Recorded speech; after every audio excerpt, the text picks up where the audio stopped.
Hello guys, welcome to Redditor's Revenge. Here we post amazing revenge stories daily. And if you want more content like this, please do subscribe to the channel and stay tuned with us. Moving to today's first story, which is a revenge story on a cheating husband, who cheated on her wife multiple times. Now story. My husband has cheated on me a total of 2 times, but I guess I should say 3 now. I did everything I could to be a good wife, gave him 3 beautiful children, and was loyal and faithful to him. Yet again he proved to me that he did not value me. He felt that it was worth it to throw our marriage away for the prettiest girl who would bat her eyelashes at him. I find it difficult to admit, but I have been a fool. I should have left him many years ago. But now, I am 57 and separated from the only man I have ever been with, since I was 18. My family has told me that I am insane for leaving him when I am this old, already with kids and no college education to speak of. But I feel like I have had enough and it is time for me to choose myself. He was my high school sweetheart, 3 years my senior. We got married as soon as I finished high school because I knew that I would be taken care of. He was working at his father's dealership, but a few years after that he had his own business. I gave him 3 children, a son and 2 daughters. I was there with him through every struggle, making sure that he came home to a clean and happy home every day. He never wanted me to work, which is not surprising with how old-fashioned our town was. So, I was the doting housewife who took care of his children, cleaned his house, and supported him through thick and thin. There were times his business was struggling and we would struggle for food to eat. But one would never guess that because I planted the food for us to eat, made clothes for his children to go to school, and never strayed. But he cheated, twice. The very first time I wanted to take my children and leave, I was so heartbroken and angry at him. He begged me to come home, lied to me, and told me what I wanted to hear, so I was back in his home again. I had no other choice because my parents only accommodated me and my children for a few days before they told us that they could not take care of a living man's family. The only advice my mother gave me was that marriage was hard, but I had to stick with my husband no matter what, and I could not let a third person ruin our relationship. The woman he cheated on me with was the one who told me about it, saying that he told her that he was going to leave me. I went back home to him, but only on the condition that he should fire her since she worked for him. I truly felt satisfaction when he made sure that I was there when he fired her. As if she was the one who was wrong and had destroyed my relationship. The second time, I was nearing my 40s and she was a friend of mine who had been recently divorced. She was the friend that I told all my marital problems, then she would go and have an affair with my husband. This time I told everyone who told me to leave him, to leave me the hell alone because their advice did not work last time. But he pulled me back in with the most manipulative thing. He fell ill and feared he would die, so he wanted me by his side. I did not just say my vows for the show, I nursed that man back to health and in the process, fell back in love with him. After his near-death experience, he apologized for the way that he had treated me and told me that he was going to change his ways from that day on. He came home on time, took me on all his business trips, and always let me know where he was. Slowly my restrictions on him loosened and we both had a very trusting relationship once again. I stopped suspecting every single woman that he talked to and focused on other things. Soon, all our kids left home and it was just us. It was truly a lonely time for me, so I tried to get some hobbies. But the fire in my marriage was so dim that he barely acknowledged me when he was home, and it was more like I was his glorified roommate. When I tried to strike up a conversation, he would be very dismissive. This was when I started investigating because I knew that something was wrong with him. It did not take long for me to find out that he was in financial and legal trouble, being accused of corruption, and they wanted to freeze all of his assets that were in his name. I confronted him about it, which made me watch the strongest man I knew to break down crying. He said that unless he got someone he trusted to put their name on his assets for a whole, so the investigation concluded, then the house, our cars, and everything was going to be taken by the law. It had to do with his business, but everything was at stake. But he said that there was no one he could trust not to screw him over. That was when I had the brilliant idea for him to put everything in my name. He did always say that what was his was mine all the time, and I wanted to help him no matter the risk to me. He was surprised that he did not think of such a brilliant idea and said that, of course, he would trust me as I had given him 3 beautiful children. Now would be the time to mention that his kids thought of him as a saint because he always said yes to everything that they wanted. As for me, I was a bit stricter, and so they preferred him over me. That was one of the reasons I did not leave when I had the chance. I did not want them to hate me. You might be wondering why they did not do the transfer for him, and that was the fact that they are more to lose than I did if things did not work out well. Well then, I got everything transferred into my name, including his investments, but he was still the person responsible for all of his stuff. I did not have the access to his accounts, etc. So then, our 39th wedding anniversary came a few months after that, and it was a big deal for me. We planned a romantic night at a restaurant and then spoiled ourselves with the night at the hotel. But the problem was that he did not show up. I could not get hold of him on that day, and even his office did not know where he was. I was worried sick and even called hospitals thinking that he was lying dead in a ditch somewhere. I had to cancel everything and spend my anniversary alone.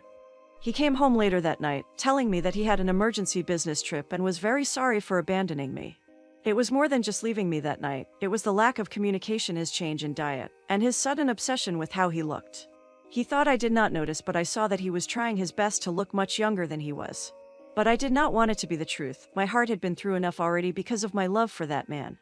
I was not going to wait to walk in on him with some woman or have her tell me that she was going to displace me. I took matters into my own hands and got the credit card statements for the last couple of months since everything was in my name. And the statements spoke. They told me that his mistress was young, with expensive taste, and liked to frequent a certain restaurant. I took his phone and searched until I found her. He did not even try to hide it because he knew that I would never touch his phone, or so he assumed. I got her name and picture. It did not take me long to find her. She was a 23-year-old girl who seemed to enjoy a party girl lifestyle from what I could see. My heart sank as I compared myself to her. My confidence took such a knock. He did not love me anymore because I was not young. Even after all I had done and sacrificed for him, he continued to disrespect me, and I stayed every time because I was afraid to be old and alone. I did not know a life without him, but I felt that a life with him was going to cause even more heartache for me. When was I going to finally wake up? When he kicked me out and favored a younger wife. My kids were going to be fine. They were grown and would take care of themselves, but there was no one to take care of me. I did not even have experience working any day in my life because he made sure that I remained powerless. But no more. I was going to do things my way. In the past, I dealt with the mistresses and left my husband alone, but that had only enabled him to go and cheat again. Who knew how many times he cheated, but I did not know. What about the times put me in danger by just sleeping with anyone wearing a skirt? In a few days, he wanted me to sign over the property to him since he had been found innocent in the investigation. But with that discovery, I was going to take everything and clean him out. It would not give me back all those years he took away from me, but it would make revenge much sweeter. I reported fraud on the card saying that she used them to buy expensive clothes. I was notified that she was arrested but could not afford bail. Enter her knight in shining armor, my husband. He came and asked me to withdraw some money which he needed urgently for business. I told him what happened with my card and how we had traced the fraudster, and as soon as I mentioned her name, he looked like he was about to faint. And that was not all, because when he showed up to pay bail for him, guess who was waiting for him? And our 3 kids whom I had filled in on what happened. They were adults and deserved to know what their father was truly up to. He came out with his mistress in tow, stopping dead when he saw that we were standing there looking at him. He had the nerve to try and explain that it was his friend. Little miss behind him asked him who we were, and I smugly told her that I was his wife. I did not even have to lift a finger because she started screaming at him. She could not believe that I got her arrested. Then she slapped him and stormed off looking very angry. I will never know if she knew about me, but the last look she gave me was one of fear. I hope that she leaves people's husbands from now on, because what I did to her is nothing compared to what another woman in my position would have done. As we all know, there is nothing worse than a woman scorned, and I was pissed off. Right there in front of the police station, I told him not to come home that night, and that he was done making a fool of me. I did not even have the strength to be angry, and every word he said went right over my head. He lost not only me, but our children as well on that day. The look in their eyes was heartbreaking, but I needed them to see that the man they had been looking up to for all their lives was nothing but a dirty liar. I loved him and only him for such a long time that I did not remember what it was like to not know him. I forgot how weightless and happy I was without the burden of being his wife, but that is all done now. I have everything in my name and he has nothing, and I told him that nothing would make me give him back the property. It is my punishment for what he did to me, not once, but 3 times. He got down on his knees to beg us all for forgiveness, but none of us wanted to hear it.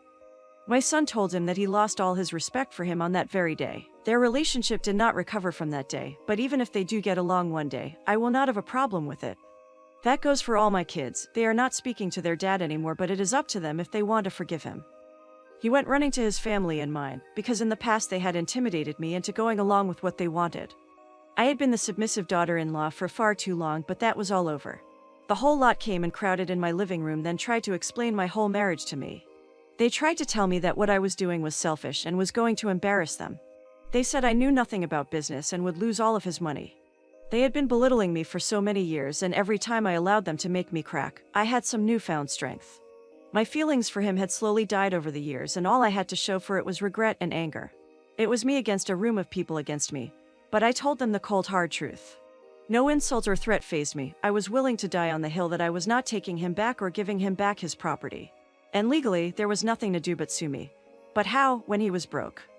I told them that I was capable of more than he and his family had given me the chance to be, and from now on, I was going to live for myself, and if they wanted to fight me, I could take them to court, but things would never work in their favor. My family members turned against me and tried to make me believe that I was too old to start over, and that I would be alone because no one would marry or date someone my age, but my answer was that it didn't matter because I love myself. So, they gave up and left me alone when they saw that I was unshaken by their blackmail. My husband hates me to the very core and does not hesitate to tell me every time he can. He has been saying that he is going to bring over divorce papers for such a long time that I am tired of waiting. I am sure that he is trying to make one last effort to get back his money, but he will never get it back, if I have anything to do with it. I do not care if he signs those papers today or next year. I have already divorced him from my heart a long time ago. He is a shadow of his former self and I am glowing. When I see him, he looks like he has been drinking his life away and I have no pity. I wasted away in his house wondering why he did not love me while he was out there enjoying his life. As for myself, I am in such a good place, doing what I want and living my life the way I want to for once. The business is thriving under the CEO that I appointed, proving his family wrong. I have cut off those who do not support me and I only have positive people in my life. I guess I got the last laugh after 40 long years. Now, here is the end of our first story, and I hope you enjoyed the revenge. And, in my opinion, the family members blackmailing OP to forgive this cheating a whole are the worst, because once a cheater will always be a cheater. I know how it felt when someone cheats on you, and he cheated on OP 3 times, but I am glad he got what he deserved. He's broke now, and he won't be able to get all the girls he gets before, because of his financial situation. Guys, I'd like to hear your opinions about why he wanted to stay with OP for so long, despite having cheated on her 3 times. So before moving to the final story, please hit the like button and do subscribe to the channel to stay tuned with us for many more amazing stories. Now, moving to our final story about OP's new insane stepmom, who enjoys throwing fits on her for no apparent reason and treating her like a chew toy. As a result, OP's father politely destroyed her and wrecked her life. Now story. After 20 years of marriage, my parents got divorced. It sucked. I was 17 and chose to live with my dad. About a year later, Dad decides to start dating again. He meets this lady who we'll call a witch. I like Witch on the spot. She's pretty, she's friendly, she's funny, and we both love Disney movies, cats, and tea. Her kids and grandkids are pretty awesome, too. Witch has a minimum wage job as a stalker at a chain store that uses a bullseye at its logo. She loves this job and refuses to get another. This will be important later. It's a whirlwind courtship and she and Dad get married after 3 months. I'm iffy on that, but Dad's happy, so I grin and bear it.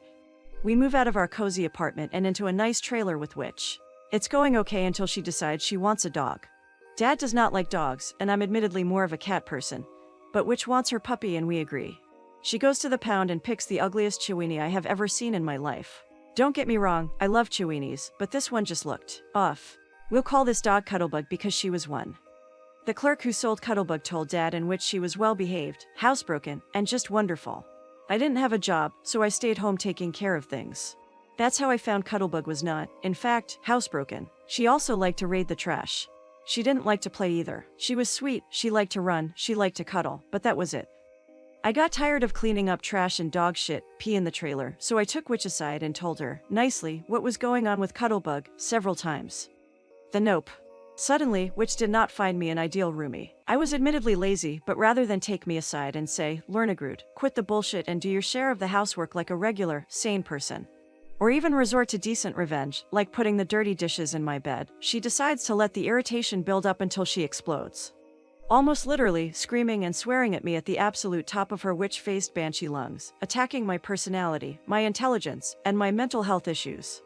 And there's nothing wrong with her, baby, I'm just acting like a spoiled brat because I didn't get to choose the dog myself. Trying to reason with her is pointless. Anything I try to say in my defense, she twists into an attack on her or her precious fugly garbage chomping mutt. The first time I was shocked and the second time on, I started crying. Not noisy sobbing like I was prone to, just terrified, utterly silent tears. One time, I grabbed my purse and ran out of the trailer in a panic because I couldn't take any more of her abuse. My dad is non-confrontational, so he just sat there in silence for the most part when Witch flew off the handle, slowly getting fed up. Eventually, we'd both had enough. Witch starts shrieking at me again over what I forget, and when I try again, fruitlessly to reason with her, she cuts me off, accusing me of not letting her talk during these discussions. I reply as gently as I could, I'm letting you talk now. Her response was, oh, you're letting me talk now. I don't need your ducking permission to speak. And more insults. The revenge. Duck this, I've had enough. Now, I'm a polite person, but I was politer back then. The worst swear word I would say was hell. I looked Witch dead in the eye and yelled out as loud as I could, "Would you stop screeching at me?" My word choices aren't going to be perfect. I'm not a ducking diplomat. She shuts up and stands there bug-eyed as I unload the bitterness of months of abuse onto her, calling her out on her atrocious treatment of me, and admittedly a few choice names as well. When I stop, she looks at Dad and says, "I've had enough of this disrespect. Kick her out or we're getting a divorce." Dad looks at her, then me, and says, "Grab a change of clothes and your medication. Kid, we're out of here. See you in court, Witch." She just stares at him stupidly, in complete disbelief, as he walks to the bedroom to pack. She literally could not fathom that he would choose his daughter of 18 years over his SO of 6 months. We pack, grab my cat, and get the duck out. As we're looking for a motel, I demand to know why Dad didn't tell her to get the duck out, as there's no way she can afford that trailer at minimum wage. He told me, "Part of it is I just wanted out. I couldn't take her yelling at you anymore. If you hadn't yelled at her tonight, I would have. The other part, you're right, she can't afford that trailer by herself, and we all know it." What? Holy shit. My dad is a nice person and hates confrontation. Tries to resolve everything as peacefully as he can, even if it means grabbing the short end of the stick, and by doing just that, he ducked her over.